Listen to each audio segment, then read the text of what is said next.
What up, Space Fam? Goes in here from AnimeUproar, and I'm back at it again to discuss some MHA facts. It's finally time to cover our epic Class 1A teacher, Shota Aizawa, aka Eraserhead. If you do enjoy seeing MHA fact videos on this channel and want to keep them coming, the best thing you could do is Detroit smash that like button until it's blue and share this video with fellow friends who recognize the greatness of My Hero Academia. If this video hits 4,000 likes, that's right, 4,000, I'll get started on the next installment ASAP. If you haven't, be sure to subscribe, and this is crucial, hit that notification bell or you will miss future My Hero Academia videos. As always, let me know who you want to see covered next in the comments of this video. This is already the 11th video in the MHA Fact series, so feel free to check out the playlist link in the description in order to find out which characters I've covered already. Now, without further ado, let's jump into it. For fact number 1, let's look at Shota Aizawa's name, because as we know, Horikoshi is a wordsmith and his naming is top tier. In every case that I can think of, Horikoshi makes sure that his characters have names that reflect their personality, quirk, and or other things about them.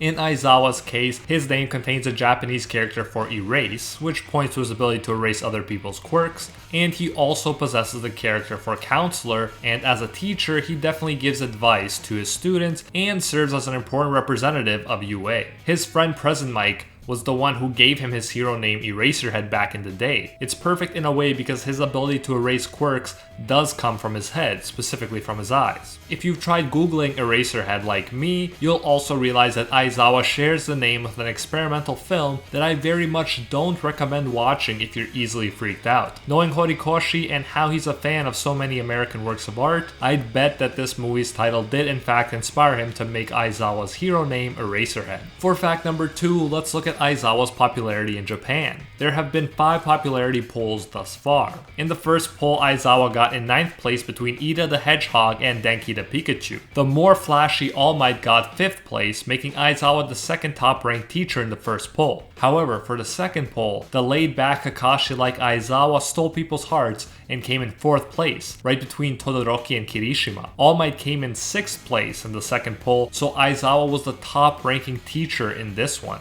despite his laid-back, unflashy ways. In the third poll, he moved down to 6th place, still maintaining his lead above the 7th placed All Might. In the 4th poll, he dropped and actually fell below quite a few pro heroes. At 11th place, he ranked below All Might, Endeavor, Best Jeanist, and Hawks, who got as high as 4th place. However, in the most recent poll, Aizawa climbed back up to 6th place, placing between Shigaraki and Ochako. And in this poll, he reclaimed his title of most popular teacher and pro hero. I love seeing Aizawa being so popular because he's clearly the guy who wouldn't care about popularity contests at all. And yet, he's often more popular than All Might and Endeavor, 2 heroes who are clearly way flashier than the all-black wearing, withdrawn Eraserhead. For fact number 3, let's see how Aizawa fared in the US compared to Japan. Is he as popular or more popular here in the West? Well, in the first poll, he was definitely less popular. Compared to 9th place in the first Japanese poll, he got 20th place in the first US poll, ranking even lower than Purple Ball's Mineta. However, he moved his way up the polls, and by the 4th and 5th polls, he was the top ranking teacher and pro hero in the US. In the 4th poll, he got 6th place behind Momo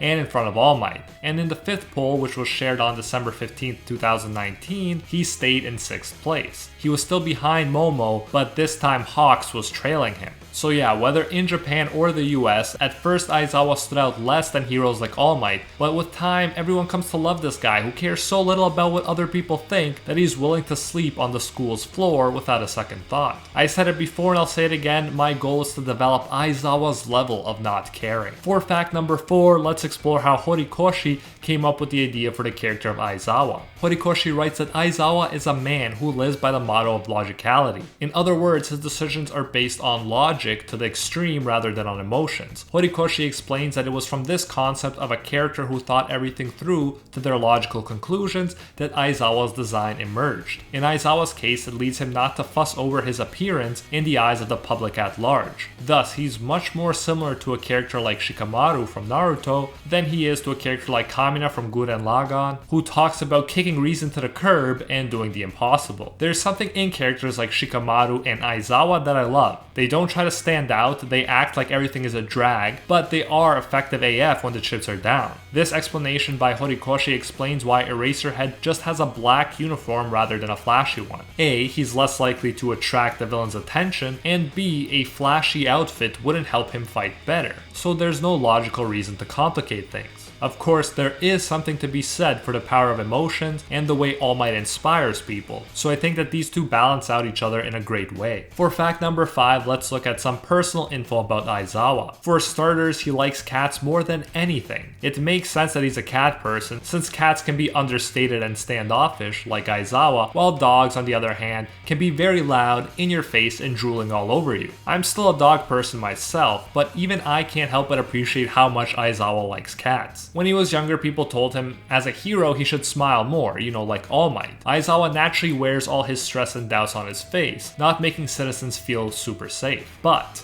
when he scrolls through pictures of cats on his phone, he can't help but light up with a smile, which is all the more priceless because he smiles so rarely. Besides the cats, I'll mention that according to Horikoshi, Aizawa's room has nothing in it, aka it's quite empty. This makes perfect sense with his personality. If there isn't a logical conclusion to having something, he won't have it. So he's like an extreme minimalist who'd probably just have a bed for sleeping and maybe a table and chair for working in his room and nothing more. You won't see posters of All Might all over his room. I like that about Aizawa too, because I'm also into the idea of minimalism, and Aizawa is a great role model for people who want to trim out the excess and live a more bare bones Spartan sort of life. Aizawa is definitely a guy who won't let the things he owns end up owning him. And with that Fight Club reference out of the way, let's move on to fact number 6. For this fact, let's break down all of Eraserhead's pro hero equipment, and as we know, it is all there because it serves a specific function. As we all probably know by now, Aizawa's quirk lets him erase people's quirks when he looks at them. If he blinks, the spell will be broken, and the quirk in question will no longer be erased. So he has to keep his eyes open a long time in some cases. Try yourself and you'll see how hard it is. It's no wonder Aizawa's eyes are always bloodshot. In order to help him keep his eyes open for longer, Aizawa carries around eye drops as part of his pro hero equipment, which is kind of funny when you imagine a hero like Batman taking a break from a fight to put in eye drops, but it does make sense for Aizawa. Obviously his quirk is not like All Might's or Bakugo's, and by this I mean Aizawa's quirk doesn't increase his physical combat skills. He can't shoot fire or punch like Superman, so he actually had to become a strong fighter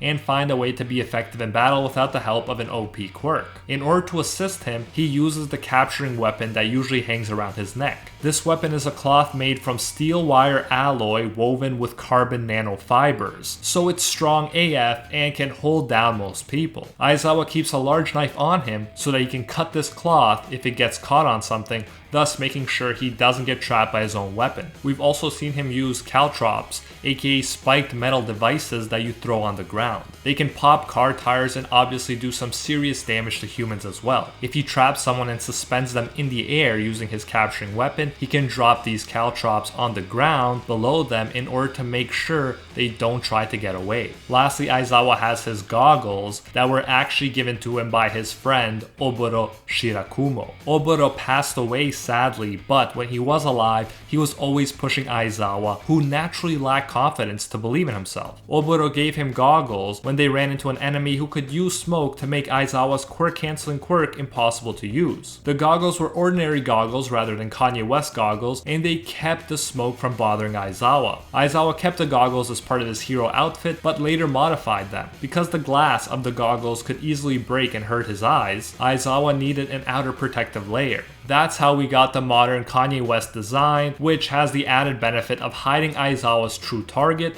so opponents can't predict who he's going to use his quirk on next. For fact number 7, let's look at Aizawa's statistics according to the official My Hero Academia databooks. In the first one, he scored an average 3 out of 5 or C in power, a solid 4 out of 5 or B in speed, an exceptional 6 out of 5 or S in technique, a solid 4 out of 5 or B in intelligence, and a not so impressive 3 out of 5 or C in cooperativeness. so Aizawa's strengths appear to be his speed, his technique, and his intelligence, while he's naturally not that strong or cooperative. And that makes sense since he can be a standoffish introvert as we've seen. The exceptional technique score reflects how hard Aizawa worked to overcome his own natural shortcomings, so we gotta respect him for that. Most people who got Aizawa's quirk probably would have left the fighting to other pro heroes while they simply assisted them without entering the fray. But Aizawa made it a point to become a great fighter in his own right without the help of an OP fighting quirk.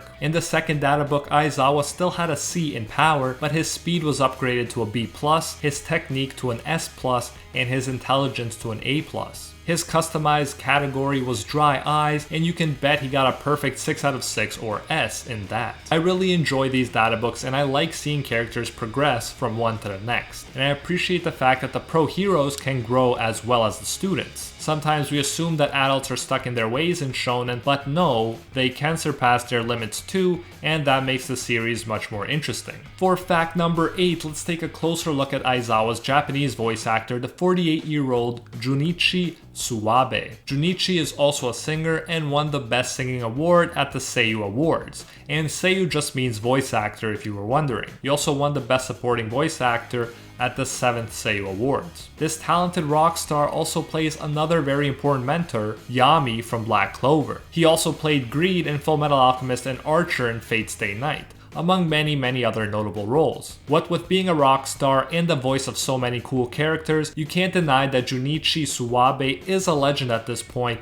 and definitely a great choice for the very cool Aizawa. And it doesn't even need to be said, but you know that people as cool as Junichi and Aizawa always smash that like button, no question. Next, for fact number 9, let's turn to the English voice actors for Aizawa. That's right, actors, let me explain. For season 1, Alex Organ was the voice actor for Aizawa. He also appeared in anime like Psycho Pass and The Boy and the Beast. As of 2020, according to tvtropes.org, Alex is focusing on theater production and directing, so he's not currently voice acting. For the following seasons, Aizawa was dubbed by Christopher Wacamp, who also appeared in anime like Black Clover and Attack on Titan. And finally, we have arrived to the lightning round, where in lieu of fact number 10, I list as many facts as I can in a relatively short period of time. 3, 2, 1, let's jam. Aizawa's birthday is on November 8th, making him a Scorpio. According to Google, Scorpios are defined by their shyness. They also set goals for themselves and work hard to accomplish them. This works well because Aizawa was a shy kid compared to most, and as we saw, he worked hard in order to become a great fighter without an overpowered quirk. He's originally 30 years old when the series starts, and he's currently 31. And as someone in my mid-20s, I always appreciate seeing characters older than me who inspire me just as they inspire the main characters. Aizawa is 183 centimeters tall or 6 feet. That's pretty tall compared to the average Japanese height, which according to Google is around 160 centimeters or 5 foot 2 inches, but it's still nowhere close to All Might, who in his muscular form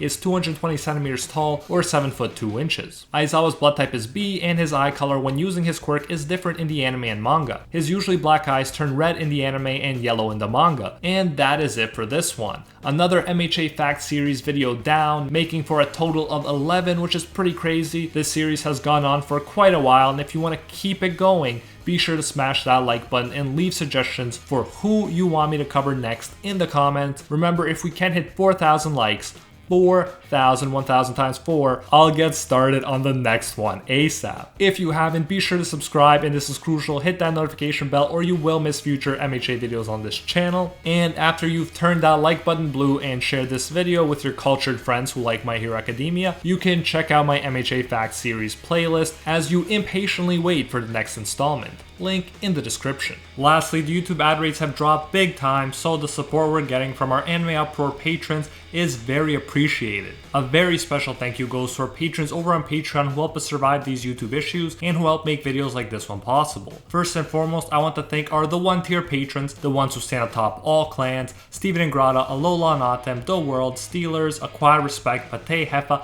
Jonathan King, Brandon Aviles, Papa Smurf, The School Bus, King Riser, Emperor Otaku, Ricardo Martinez, Thomas Jones, Kinmano, Michael Hyde, and Jaden the Vector Controller. And our Pro Hero tier patrons, the one and only Gilgamesh, Nothing But a Fan, Jason Wilson, King Zelgis, Anatoly Kazatsky, Angel Cruz, Cricket XP, Joe Stanton, Very Gucci, Alicia Actor, Jessica K. LaFon, Hinokami and Water, Bonnie Parks, Zodiar 12, Rthuan De Ora, Kraken, Arels, and Deadly Saint. Thank you all so much. If you enjoy our work, you can support more of it by going over to patreon.com/AnimeUproar and becoming a patron today for as little as $1. If you do so, you'll get your name featured in future videos alongside these amazing people right here, and you'll even get access to our private patron-only Discord, where we talk about anime life and of course, dank memes. So check out patreon.com/AnimeUproar, link in the description if you're interested. You can also now join the YouTube channel and support more content that way if you prefer. Whichever way you choose to support us, you can get the same great benefits. Thanks again, and until next time, see ya, Space Cowboys!